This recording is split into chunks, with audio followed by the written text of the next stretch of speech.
Christ lived a life of humble obedience. October 5th. Though he were a son, yet learned he obedience by the things which he suffered, and being made perfect, he became the author of eternal salvation unto all them that obey him. Hebrews 5, verse 8 and 9. Christ came to our world and lived in the home of a peasant. He wore the best garments his parents could provide, but they were the humble garments of the peasants. He walked the rough paths and climbed the steeps of the hillsides and mountains. When he walked the streets, he was apparently alone, for human eyes did not behold his heavenly attendants.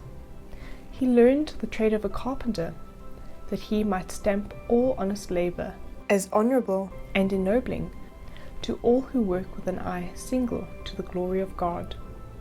Christ, the Lord of the whole earth, was a humble artisan. He was unrecognized, neglected, and despised. But he held his commission and authority from the highest power, the sovereign of heaven. Angels were his attendants, for Christ was doing his Father's business, just as much when toiling at the bench as a carpenter as when working miracles for the multitude. But he concealed the secret from the world.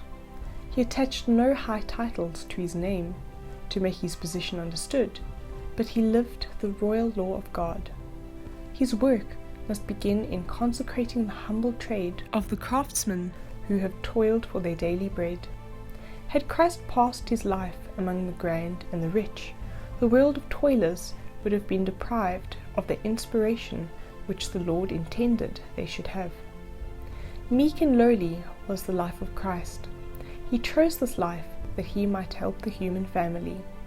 He did not take his place upon a throne as commander over the whole earth. He laid aside his royal robe.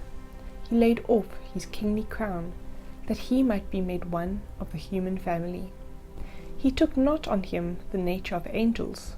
His work was not the priestly office after the appointments of men. It was impossible for a man to understand his exalted position unless the Holy Spirit should make it known. For our sake, he clothed his divinity with humanity and stepped down from the royal throne. He resigned his position as commander in the heavenly courts, and for our sakes became poor, that we, through his poverty, might be made rich.